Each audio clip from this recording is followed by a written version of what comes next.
उड़ने वाला साड़ी और जादुई लिपस्टिक। सुरपुर गांव में मानसी अपनी माँ सविता के साथ रहती थी। मानसी बचपन से ही दिखने में बहुत ही खूबसूरत थी। उसका सुंदर रंग और चंचल स्वभाव सबका मन मोह लेता था। लेकिन बदकिस्मती से मानसी जब 5 साल की थी तभी उसके पिता का देहांत हो गया, जिसके बाद उसके घर की आर्थिक स्थिति खराब हो गई। घर में कोई कमाने वाला तो था नहीं। सविता भी ज्यादा पढ़ी लिखी नहीं थी, इसीलिए वो अपने गांव में ही एक जमींदार के घर झाड़ू पोछे का काम करने लगती है और उसी से किसी तरह उसके घर का गुजारा चलता है। पिता के न होने के बाद भी सविता ने अपनी बेटी को कभी किसी चीज की कोई कमी नहीं महसूस होने दी। उसने अपनी बेटी का दाखिला गांव के अच्छे स्कूल में कराया।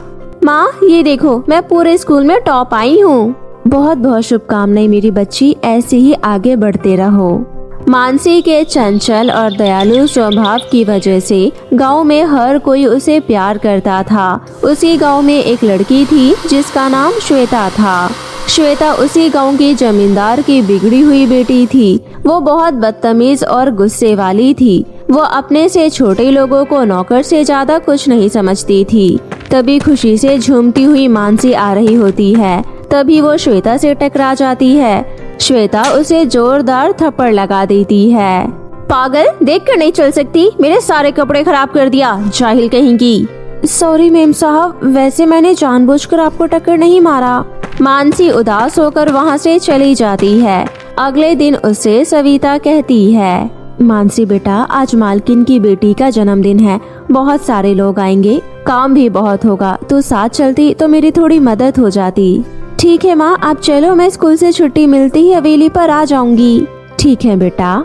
मानसी स्कूल से घर की तरफ आ रही थी, तभी वो देखती है कि घर के पास वाले नदी में से किसी युवक की आवाज आ रही है, बचाओ बचाओ।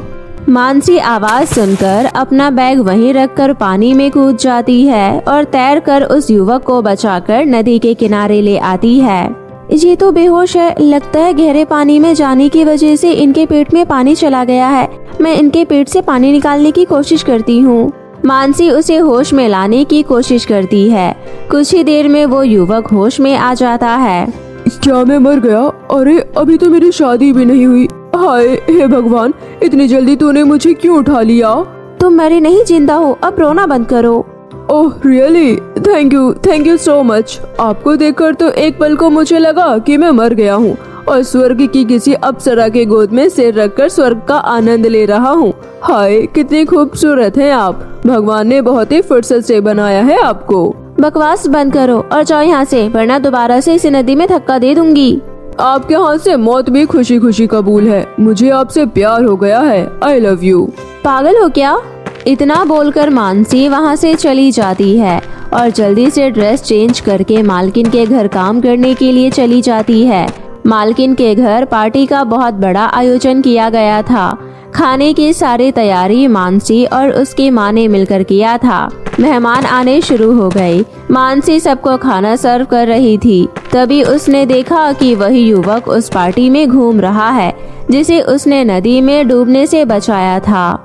हे भगवान, ये लड़का तो हाथ धोकर मेरे पीछे ही पड़ गया, ये तो यहाँ भी आ गया, अब क्या करूँ?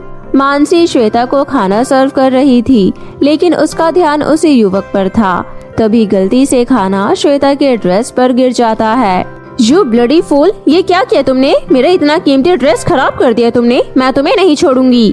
तभी वहाँ सविता आ जाती है और कहती है, श्वेता बेबी जी, मेरी बेटी को माफ कर दीजिए, मैं आपसे उसके लिए माफी मांगती हूँ। लाइए, मैं आपके कपड़े को साफ कर देती हूँ। तभी श्वेता गुस्से से सविता को धक्का दे देती है। तुम्हारी हिम्मत कैसे हुई मुझे छूने की? दूर हटो, आई हेट पुअर पीपल। तभी मानसी श्वेता को जोरदार थप्पड़ जड़ देती है और बोलती है, तुम्हारी हिम्मत कैसे हुई मेरी माँ को धक्का देने की? माना कि हम गरीब हैं, लेकिन इसका ये मतलब नहीं कि तुम हमारी बेइज्जती करो। तुम अमीर हो तो अपने लिए हो, समझ गई? चलो माँ, अब हमें ऐसे घमंडी और बदतमीज लोगों के यहाँ काम करने की कोई जरूरत नहीं है। मानसी अपनी माँ को वहाँ से लेकर आ जाती है और फिर मानसी उदास होकर पास के ही बगीचे में जाकर बैठ जाती है। तभी वही युवक फिर उसके पास आता है और कहता है, हेलो मिस अप्सरा, वाह क्या गजब बोलती हैं आप सच में किसी अप्सरा से कम नहीं। By the way, my name is Hrithik, मैं लंदन से आया हूँ। वैसे तो मैं यहाँ अपने बिजनेस के सिलसिले से आया था, बट जब से मैंने आपको देखा है आपके सिवा कुछ और देख ही नहीं पा रहा हूँ। मुझे आपसे पहली नजर में प्यार हो गया और मैं आपसे शादी करना चाहता हूँ। देखो, किसी भी बात की फिक्र मत करो, मैंने अपने मॉम डैड को सब कुछ बता दिया है। वो अगले ही महीने आकर हम दोनों की शादी करवा देंगे।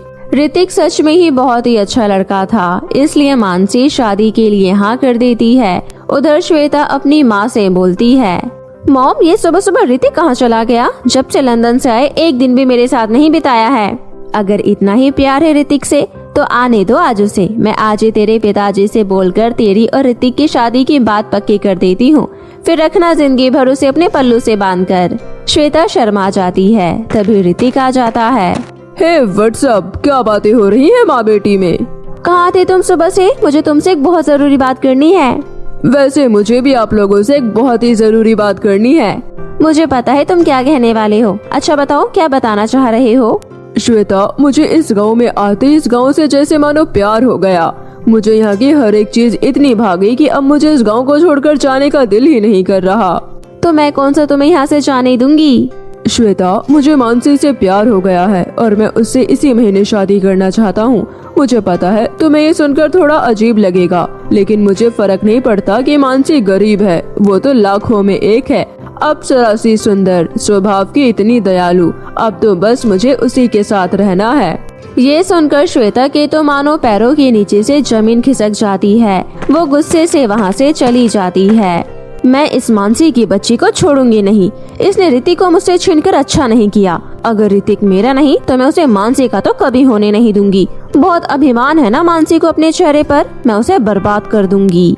उधर मानसी के घर शादी की सारी तैयारियां हो चुकी थी। तभी श्वेता उसके घर आई और बोली, मानसी मुझे माफ कर दो, मैंने तुम्हारे साथ बहुत गलत किया। ऋतिक मेरा बहुत अच्छा दोस्त है, वो हमेशा तुम्हें खुश रखेगा। ये लो मानसी, ये फेस क्रीम है, इसे अपने चेहरे पर लगा लो, इससे तुम्हारा एक गोरा चेहरा और निखर जाएगा। ये मेरी तरफ से एक छोटा सा गिफ्ट समझ के रख लो। थैंक यू श्वेता, तुम्हें यहाँ देखकर मुझे बहुत अच्छा लग रहा है। आओ बैठो ना। और इन सब की क्या जरूरत है? जरूरत है मानसी, ऋतिक मेरा दोस्त है और मैं नहीं चाहती कि उसकी होने वाली दुल्हन में थोड़ी भी कोई कमी हो। अब जाओ जल्दी से क्रीम लगा कर आओ। उस क्रीम को लगाते ही मानसी का चेहरा काला और बदसूरत हो जाता है। कैसी लग रही हूँ मैं? बहुत ही प्यारी लग रही हो मानसी। मुझे तुमसे एक बहुत जरूरी बात करनी है, लेकिन यहाँ सबके सामने नहीं, मेरे साथ बाहर चलो। तभी श्वेता मानसी को अपने साथ बाहर ले आती है। मानसी मेरे साथ मेरी स्कूटी पर बैठो, मैं तुम्हें एक बहुत ही अच्छी दुनिया की सैर कराना चाहती हूँ। प्लीज मानसी बैठो ना, हम जल्दी आ जाएंगे। श्वेता के जिद करने पर मानसी उसके साथ स्कूटी पर बैठ जाती है। फिर श्वेता गुस्से से स्कूटी स्टार्ट करती है और उसे हवा में उड़ाते हुए सबसे ऊंची वाली पहाड़ी पर ले जाती है। श्वेता मुझे बहुत डर लग रहा है, ये तो मुझे कहाँ ले आई हो, वापस चलो। खुश तो आज तुम बहुत होगी, आज तुम्हारी शादी होने वाली है, लेकिन मैं तुम्हें ससुराल नहीं सीधा ऊपर भेजने के लिए यहाँ लेकर आई हूँ। श्वेता ये क्या पागलपन है? आखिर तुम मेरे साथ ऐसा क्यों कर रही हो? श्वेता देखो, रुक जाओ प्लीज श्वेता, ये गलत है, बचाओ, कोई है, कोई मेरी मदद करो। और जोर से चिल्लाओ, यहाँ तुम्हें बचाने वाला कोई नहीं है। इस पहाड़ी पर ऊपर आने का तो रास्ता है, लेकिन नीचे जाने का कोई रास्ता नहीं है, इसलिए यहाँ तुम्हें बचाने कोई नहीं आएगा। तभी वहाँ से सिंड्रेला परी जा रही थी। वो श्वेता को मानसी को पहाड़ी से धक्का देते हुए देख लेती है। रुक जाओ श्वेता, ये तुम क्या कर रही हो? छोड़ दो इसे और इसे यहाँ से जाने दो। मूर्ख परी, तुम्हें शायद पता नहीं, इस पहाड़ी से नीचे उतरने का कोई रास्ता नहीं है।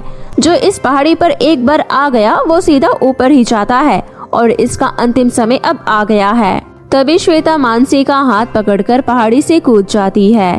परी फुर्ती में मानसी का हाथ पकड़ लेती है और श्वेता से कहती है, श्वेता अभी भी वक्त है, जिद छोड़ दो और अपना हाथ दो। मैं वादा करती हूँ मैं तुम दोनों में से किसी को कुछ नहीं होने दूंगी। श्वेता हाथ दो।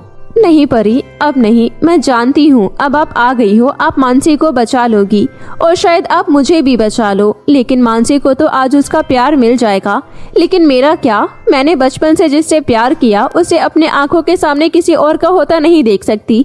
मैं जा रही हूँ, मुझे माफ कर देना मानसी, मैंने तुम्हारा चेहरा खराब कर दिया। इतना बोलकर श्वेता पहाड़ी से कूदकर अपनी जान दे देती है। मानसी रोने लगती है। मानसी, होनी को कोई नहीं टाल सकता, जो हुआ उसमें तुम्हारी कोई गलती नहीं है। तुम अब अपने घर जाओ, सब तुम्हारा इंतजार कर रहे हैं। पर परी जी, इस पहाड़ी से उतरने का कोई रास्ता ही नहीं है। आप तो उड़कर कहीं भी जा सकती हो, लेकिन मैं यहाँ से कैसे जाऊँ? तभी परी मानसी को एक जादुई उड़ने वाला साड़ी और एक उड़ने वाला लिपस्टिक देती है। ये जादुई उड़ने वाला साड़ी है, इसे पहनकर तुम आराम से उड़ते हुए कहीं भी जा सकती हो। और ये जादुई लिपस्टिक है, इसे तुम अपने होठों पर लगा लो। इसे लगाते ही तुम फिर से पहले की तरह सुंदर हो जाओगी। अब जाओ, सब तुम्हारा इंतजार कर रहे हैं। आपका बहुत बहुत शुक्रिया परी जी। इतना बोलकर मानसी जादुई उड़ने वाला साड़ी पहन लेती है और अपने घर आ जाती है। जादुई लिपस्टिक लगाते ही वो फिर से सुंदर हो जाती है। उसके बाद ऋतिक से उसकी शादी हो जाती है और सभी हंसी खुशी रहने लगते हैं। जयपुर के एक छोटे से गांव झुंझुनू में दिव्या नाम की एक काली लड़की रहा करती थी। दिव्या के माता पिता बहुत गरीब थे। दिव्या की माँ सिलाई का काम जानती थी और साथ ही दिव्या को भी अपना काम सिखाया करती थी। वो लोग सिलाई का काम करके ही अपना घर का खर्चा चलाया करते थे। साथ ही साथ दिव्या की माँ कुछ घरों में भी काम किया करती थी। वहीं दूसरी तरफ उसके पिता एक स्कूल के प्लेग्राउंड की देखरेख किया करते थे। दिव्या का पक्का रंग दिव्या की खूबसूरती को छुपाता था, जैसे चंदा को ग्रहण लग जाए, बिल्कुल इस तरह। ऐसे ही एक दिन की बात है जब दिव्या की माँ को बहुत अच्छा ऑर्डर मिलता है। गांव की अच्छी फैमिली की बेटी की शादी होती है। तब उस लड़की की माँ सुनैना दिव्या की दुकान पर आती है और कहती है, 1 महीने बाद मेरी बेटी की शादी है और मैं अपनी बेटी की शादी की तैयारियों में लगी हुई हूँ। लेकिन मेरी बेटी ने लहंगा पहले ही खरीद लिया है, इसलिए तुम उसके लहंगे को अच्छे से सिल देना और अपनी अच्छी सी डिजाइन से उसको 4 चांद लगा देना। अरे वाह, आपकी बेटी की शादी हो रही है, वो तो मेरी दोस्त है। देख ले बेटा, मैं तो तुझे भी कहती हूँ कि जल्द से जल्द तू ब्याह कर ले, ताकि तू भी अपने घर चली जाए। समय से लड़की अपने घर पहुँच जाए, वही ठीक रहता है। हाँ, तुम ठीक कह रही हो दिव्या की मम्मी। एक तो दिव्या का पक्का रंग उसकी खूबसूरती पर ग्रहण लगाता है और साथ ही ऐसी लड़कियों के लिए रिश्ते भी बहुत कम आते हैं। तुम अभी से ढूंढना शुरू करो, तब जाकर दिव्या के लिए कोई अच्छा लड़का मिल पाएगा। पता नहीं वो दिन कब आएगा जब मेरी बेटी के भी हाथ पीले होंगे।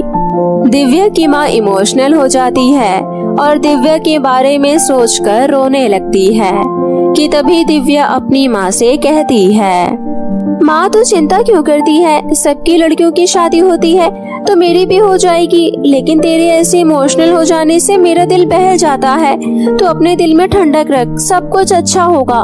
भगवान ने मेरा काला रंग दिया है तो मेरे साथ का लड़का भी तो इस धरती पर दिया होगा ना। बेटा, तुझे नहीं पता शादी के कितने चोचले होते हैं। अपना लड़का काला भी चल जाता है, लेकिन दूसरों की लड़की सबको साफ चाहिए होती है। तुझे नहीं पता इस समाज में क्या नजरिया बना रखा है। तुझे इस समाज की सच्चाई का पता ही तो नहीं है।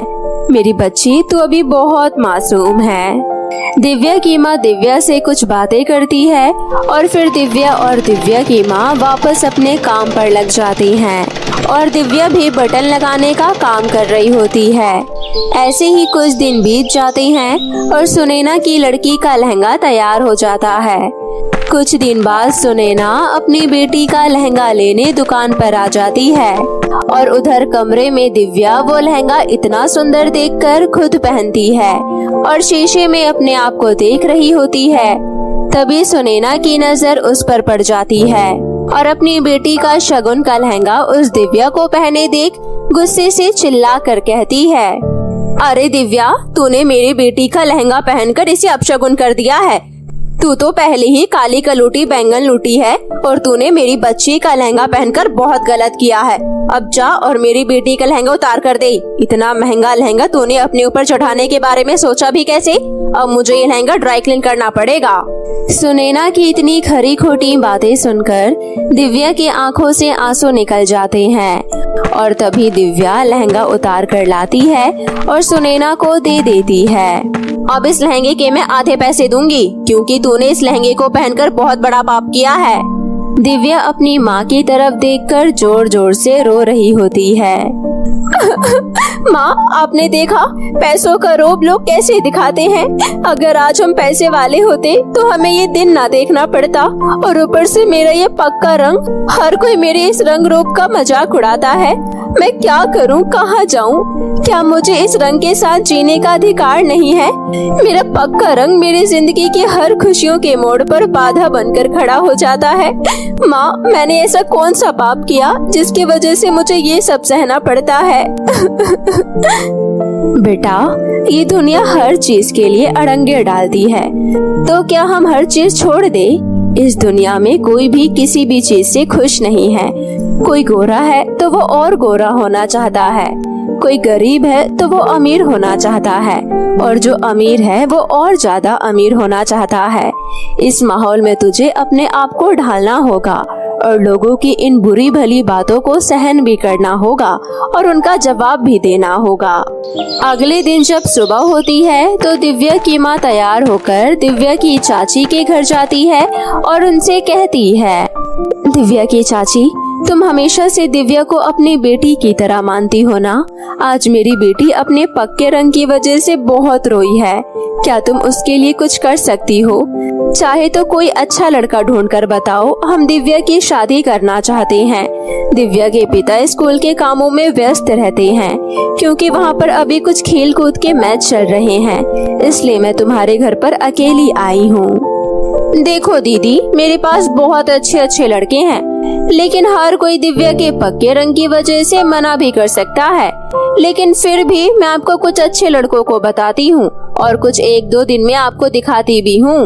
दिव्या की चाची कुछ दिन इधर उधर लड़का ढूंढकर दिव्या के लिए बात करती है और एक लड़का की माँ, जिसे रंग रूप से कोई मतलब नहीं होता, वो दिव्या को देखने दिव्या के घर आते हैं और दिव्या की माँ घर में सारी चीजों की तैयारी करके रखती है। दिव्या बेटी, तू तैयार रहना। लड़का तुझसे जो भी पूछे सही सही जवाब बताना और तुझे मेकअप करने की कोई जरूरत नहीं है। लड़का अगर तुझे पसंद करेगा तो वो तुझे इस रंग में भी पसंद कर लेगा। ठीक है माँ, आपका सपोर्ट मेरे लिए काफी है। सभी बैठते हैं और दिव्या को चाय लाने के लिए कहते हैं। दिव्या सभी को चाय देती है और सबके सामने बैठ जाती है। लड़का दिव्या का रंग देखकर कहता है, दिव्या, तुम्हारा रंग तो बहुत पक्का है। मैंने जो फोटो देखी थी उसमें तो फिर भी तुम ठीक लग रही थी, लेकिन तुम्हारा कलर तो बहुत ज्यादा पक्का है। बेटा, काला गोरा कुछ नहीं होता, हम सब भगवान के भेजे हुए हैं और ये सब भेदभाव तो हमें इस धरती पर आने के बाद पता चला है। लेकिन इंसान दिल से अच्छा होना चाहिए और मुझे पता है कि दिव्या बहुत अच्छी है। मैं इस रिश्ते के लिए तैयार हूँ। नहीं माँ, लेकिन मैं तो तैयार नहीं हूँ ना। बेटा, इंसान रंग रूप से नहीं बल्कि उसके कर्मों से और उसके दिल से पहचाना जाता है। तुम्हें पता है कि मैं तुम्हारे लिए कितनी भी अच्छी लड़की ढूंढ लूं या तुम अपने लिए कितनी भी अच्छी लड़की ढूंढ लो, वो दिव्या के जैसी अच्छी नहीं होगी। दिव्या का दिल बहुत अच्छा है बेटा। बेटा, तुम्हें अभी दुनियादारी का नहीं पता। क्या पता तुम्हारे नसीब में बहुत सुंदर लड़की भी आए, लेकिन वो तुम्हें 4 रोटी तक ना खिलाए और तुम्हारी माँ को भी परेशान रखे। मुझे पता है मेरी बेटी कितनी अच्छी है और मैं अपनी बेटी की गारंटी दे सकती हूँ कि वो तुम सबको बहुत खुश रखेगी। साथ ही साथ दिव्या को बुटीक का भी सारा काम आता है। तुम चाहो तो दिव्या के लिए एक बुटीक की दुकान भी घर में डाल सकते हो और वो तुम्हारे हर काम में तुम्हें सपोर्ट भी करेगी और साथ ही साथ अपनी बुटीक की दुकान भी चलाएगी। लड़के की माँ और लड़की की माँ दोनों ही इस बात के लिए तैयार हो जाते हैं और साथ में दिव्या भी, लेकिन लड़का शादी से मना कर देता है। माँ, मैं इस लड़की से क्यों शादी करूँ जब मेरे लिए बाहर लड़कियों की लाइन लगी है और फिर मैं इससे शादी कर भी लूँ तो मेरी एक शर्त है, मुझे 4 चक्के की गाड़ी चाहिए। लड़के की बात सुनकर दिव्या की माँ बहुत सोच समझकर जवाब देती है, बेटा मुझे तुम्हारी सारी शर्तें मंजूर है, तुम जैसा चाहो वैसा बताओ, मैं तुम्हें 4 चक्के की गाड़ी देने के लिए तैयार हूँ। लड़के वाले अपने घर की तरफ चले जाते हैं और वहीं दिव्या अपनी माँ से कहती है, माँ आप तो मुझे समझा रही थी कि जो लड़का मुझे चाहता होगा वो मुझे एक बार में हाँ कर देगा, उसके लिए मेरा रंग रूप मायने नहीं रखेगा, लेकिन आपने तो उस लड़के को 4 चक्के की गाड़ी देने के लिए हाँ कर दिया। अब ये 4 चक्के की गाड़ी आप कैसे लाओगी? बेटा तेरे पापा और मैं मिलकर भी अपनी सारी सैलरी भी रखेंगे तो भी हम 4 चक्के की गाड़ी नहीं ले सकते, लेकिन मैंने 4 चक्के की गाड़ी के लिए इसलिए हाँ कर दिया क्योंकि ये घर हम गिरवी रख देंगे और हम तेरी शादी बहुत धूमधाम से करेंगे ताकि तुझे एक अच्छा घर मिल सके। और तेरी सास तो इतनी अच्छी है, तो अपनी सास से बना कर रखना, तेरे घर में कोई भी दिक्कत नहीं आएगी। नहीं माँ, ऐसी शादी किस खुशी की जिसमें हम अपना घर गिरवी रख दे। दिव्या की माँ दिव्या की एक नहीं सुनती, वो सुनार के पास अपने घर के पेपर लेकर चली जाती है और सुनार से कहती है, भाई साहब आप मुझे इस घर के हिसाब से क्या पैसे दे सकते हो? मुझे अपनी बेटी की शादी करनी है और मुझे 8 लाख रुपए की जरूरत है। तुम्हारा गांव में घर है, शहर में नहीं। जो भी तुम्हारी झोपड़ी है उसके 8 लाख रुपए तो दूर, मैं तुम्हें 1 रुपया भी नहीं दे सकता, क्योंकि तुम जैसे लोगों का कोई भरोसा नहीं कि कब पैसे लेकर रफा दफा हो जाओ। भाई साहब आप अगर पैसे दे सकते हो तो मुझे बता दो, वरना मैं अपने पेपर लेकर जा रही हूँ। सोनार दिव्या की माँ को भेज देता है क्योंकि उसकी जमीन के भाव बहुत कम थे और दिव्या की माँ 8 लाख रुपए की बातें कर रही थी, जबकि दिव्या की माँ खुद जानती थी कि उसे जरा सी झोपड़ी के 8 लाख रुपए किसी भी कीमत पर नहीं मिलने वाले। लेकिन दिव्या की माँ अपनी आशा के साथ जगह जगह जाती है और सभी से एक एक करके पूछती है। कभी नेता के पास जाती है तो कभी ठेकेदार के पास, कभी स्कूल के प्रिंसिपल के पास जाती है तो कभी ठकुराइन के पास। बहुत जगह ढूंढने के बाद भी उसको अपने हिसाब से पैसे नहीं मिलते और इसी तरह से वक्त गुजर जाता है और शादी का दिन नजदीक आ जाता है। हे भगवान, मैंने अभी तक अपनी बच्ची की शादी के लिए कुछ भी इंतजाम नहीं किया। ये शादी मैं करवा पाऊंगी भी या नहीं? मेरी बेटी की किस्मत में मैं दुख नहीं देना चाहती। अगर ये रिश्ता कैंसिल हो गया तो आने वाले सभी रिश्ते भी कैंसिल हो जाएंगे। हे भगवान, मुझे कैसे भी करके कुछ पैसे दे दो, मैं आपकी बहुत शुक्रगुजार रहूंगी। दिव्या की माँ बैठकर पूरी रात भर यही सब बातें सोच रही होती है। तभी दिव्या की माँ के सामने जादुई परी आती है और वो कहती है, मैं जानती हूँ कि तुम बहुत बड़े दुख में हो, लेकिन चिंता मत करो, तुम्हारी बेटी की शादी भी होगी और तुम उस लड़के को दहेज में 4 पहिए की गाड़ी भी दोगी। ये लो, ये मेरा जादुई ताज। इस ताज को तुम अपने सर पर रखकर जो भी कहोगी ये तुम्हारी हर इच्छा को पूरी करेगा और तुम जो चाहे इससे मांग सकती हो। क्या सच में ऐसा होता है? तो मैं बिना किसी देरी के इस ताज को अपने सर पर रख लेती हूँ। दिव्या की माँ झटपट से उठती है और अपने सर पर वो ताज रख लेती है और कहती है, हे जादुई ताज, मेरी बेटी की शादी के लिए मुझे 8 लाख रुपए दे दो और एक गाड़ी भी।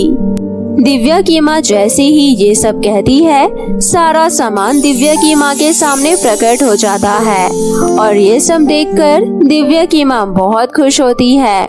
वहीं पास में खड़ी परी दिव्या की माँ से कहती है, मैं जादुई परी हूँ, मैं अच्छे लोगों की मदद करती हूँ और तुम लोग बहुत अच्छे हो, तुम्हारा दिल बहुत साफ है, इसलिए मैं तुम्हारी मदद करने इस पृथ्वी लोक पर आई हूँ।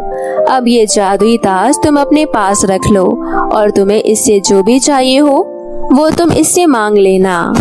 दिव्या की माँ परी का धन्यवाद करती है और थोड़ी देर बाद परी वहाँ से चली जाती है। दिव्या की माँ बहुत खुश होती है और रातों रात अपने मन की बहुत सारी चीजें उस जादुई ताज से मांग लेती है। हे जादुई ताज, मुझे मेरी बेटी के लिए एक सुंदर सा लहंगा दे दो साथ ही साथ उसका काला रंग गोरे रंग में बदल दो और आप मेरे लिए और मेरे पति के लिए अच्छे अच्छे कपड़े दे दो और हाँ, इस गरीब की झोपड़ी को एक अच्छे घर में बदल दो। दिव्या की माँ के कहते ही और पूरा घर बदल जाता है। उसमें जरूरत की सारी चीजें रखी होती है, साथ ही साथ सभी के अच्छे अच्छे कपड़े रखे होते हैं और दिव्या का एक सुंदर सा लहंगा और साथ में ढेर सारे सूट साड़ी। अब शादी का दिन आ जाता है और दिव्या के घर पर बारात आ जाती है। लड़की की माँ दिव्या का घर इतना बड़ा देखकर बहुत खुश होती है, लेकिन हैरान भी होती है। साथ ही साथ लड़का दिव्या को जैसे ही देखता है, दिव्या पहले से बहुत सुंदर दिखने लगती है और दिव्या का लहंगा उस पर चार चांद लगा रहा था। सभी बहुत खुश थे और सारी तैयारियों को देखकर लड़का और लड़की की माँ मन ही मन बहुत खुश होती हैं। तभी लड़की की माँ लड़के से कहती है, बेटा, दिव्या की किस्मत में तुम ही लिखे थे, इसलिए आज दिव्या के पास जो भी है वो तुम्हारा भी है। लड़का सब कुछ देखकर बहुत खुश होता है और शादी के मंडप पर दोनों की शादी हो जाती है और तारों की छांव में दिव्या की विदाई हो जाती है और दिव्या अपने घर पहुंच जाती है, जहां जाकर दिव्या को बहुत अच्छा घर मिलता है। अब दिव्या के गोरे रंग से दिव्या का पति भी दिव्या से बहुत प्यार करता है। यहाँ दूसरी तरफ दिव्या के घर में अब किसी बात की कोई कमी नहीं होती। दिव्या के माता पिता अब घर में आराम से चैन और सुकून की जिंदगी जीते हैं और वो भी खुशी खुशी अपना जीवन व्यतीत करती। तो मेरे प्यारे दोस्तों, कैसी लगी आपको मेरी ये कहानी, हमें कमेंट करके ज़रूर बताइएगा और यदि कहानी अच्छी लगी हो तो इसे अपने दोस्तों के साथ शेयर करना ना भूलिएगा। तो फिर मिलती हूँ आपसे ऐसी ही किसी नई इंटरेस्टिंग कहानी के साथ। तब तक के लिए बाय बाय।